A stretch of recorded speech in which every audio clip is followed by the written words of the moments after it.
Ce que j'ai à dire, c'est ce que je dis souvent aux clients. Il ne faut pas oublier que Dubaï est une destination qui est très stable d'un point de vue économique et politique.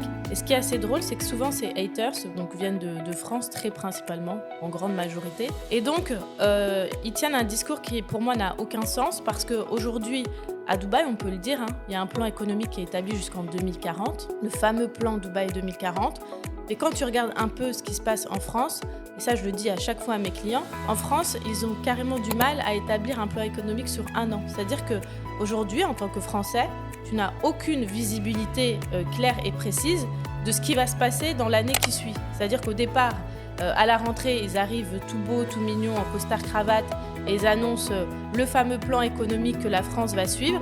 Et quand tu regardes de mois en mois, j'allais dire de trimestre en trimestre, mais finalement c'est de mois en mois, il y a toujours des changements permanents. Donc en France, tu peux même pas te projeter sur une année. Dubaï, eux, aujourd'hui, se sont projetés, ne serait-ce que déjà jusqu'en 2040, et voire il y a même des projets jusqu'en 2055. Donc excusez-moi, mais vous faites plutôt confiance à un plan économique établi déjà sur des années qu'à un pays où on a du mal à voir ce qui va se passer demain.